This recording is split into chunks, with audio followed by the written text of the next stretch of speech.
He's one of the most famous ships in the world. Royal research ship Sir David Attenborough is set to transform the UK's polar research capacity.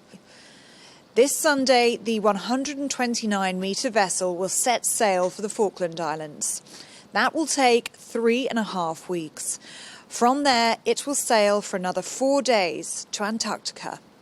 Welcome to the science hangar, where all of the scientific equipment is deployed. And with all of the equipment, the ship weighs 15,000 tonnes. It can work for up to 60 days at sea without having to refuel, and 90 people can live and work on board.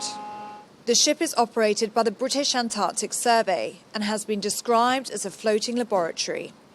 For the next 30 years, it will allow scientists to investigate important issues such as climate change and sea level rise. Kelly Hogan is a marine geophysicist who lives and works on board.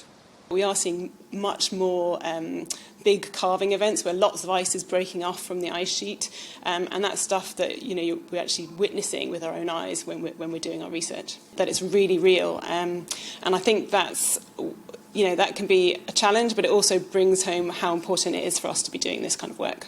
How significant is the timing of this, with COP27 going on at the moment, world leaders meeting to discuss our climate and our environment, and the work that you do on the ground, what this ship is doing this week? Knowing how the climate crisis is affecting the whole planet, knowing that the younger generation is really interested in this topic, and they're the people that are going to inherit the planet.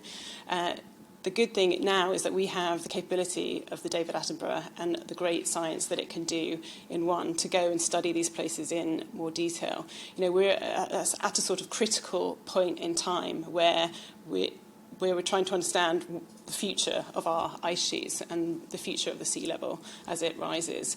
And so having this capability now is really key to improving our understanding of those really critical processes. The ship is manned by one of the youngest captains in history. Will Watley is just 33. I mean, when we're on board, we quite often forget how famous the ship is. It's only when we actually go to places and we see all the pictures and the interest it generates. It reminds us how much interest there is in this ship, because throughout the build there's been such good coverage of it, and everyone's so interested in what this ship does and our mission. Well, winter is really setting in here in the UK, but for crew and scientists on board this vessel, they're looking forward to heading to the coldest place on Earth, where their vital work will contribute to saving our planet. Ellie Costello, GB News.